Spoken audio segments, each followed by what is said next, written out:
தயவு செஞ்சு யாரும் இந்த ஆனியன் பீலர் வாங்காதீங்க. ஒரு ஃபேமஸான யூடியூபர் சொன்னாங்கன்னு நம்பி நான் வாங்கினேங்க. எப்படி இருக்குது பாருங்கள். எல்லாத்தையும் போட்டு கொதறின மாதிரி கொதறி இருக்குது. ஒரே நிமிஷத்தில் வெங்காயத்தை க்ளீனாக தொளிச்சு கொடுத்துருதுன்னு சொன்னாங்க. எப்படி கொதறி வச்சுருக்குது பாருங்கள். இப்படி கொதறி எடுக்கிறதுக்கு எனக்கு 20 நிமிஷம் ஆச்சுங்க. சரி, வெங்காயம்தான் அப்படி பூண்டாவது நல்லா க்ளீன் பண்ணுமான்னு போட்டால் பூண்டும் அப்படி ஒன்றும் க்ளீன் பண்ணலைங்க.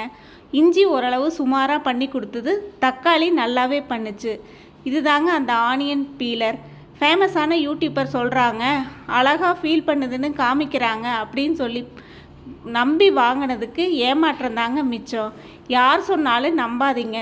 கொஞ்சம் எதை வாங்குறதா இருந்தாலும் யோசித்து வாங்குங்க. இதனால் நம்மளோட பணமும் டைமும் வேஸ்ட் ஆகிறது தாங்க மிச்சம். எப்படி கொதறி வச்சுருக்குது பாருங்கள். நான் இதுக்கு செலவழித்த நேரத்தை கையிலேயே உரிச்சிருந்தா கூட சூப்பராக சுத்தமாக உரித்து எடுத்துருக்கலாங்க. நான் இதை வீடியோவாக போடுற ஐடியா இல்லாமல் தாங்க ட்ரை பண்ணி பார்த்தேன். பண்ணி பார்த்ததுக்கப்புறம் நம்மளை மாதிரி யாரும் ஏமாற வேண்டாம் அப்படிங்கிறதுக்காகத்தான் இதை ஒரு வீடியோவாக கொடுக்குறேன்.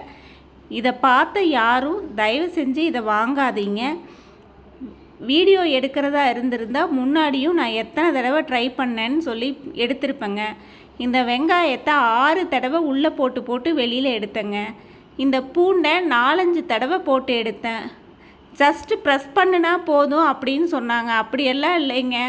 தொடர்ந்து ஒரு அரை நிமிஷத்துக்கு மெஷின் நிற்கிற அளவுக்கு ப்ரெஸ் பண்ணிக்கிட்டே இருக்க வேண்டியதாக இருந்ததுங்க.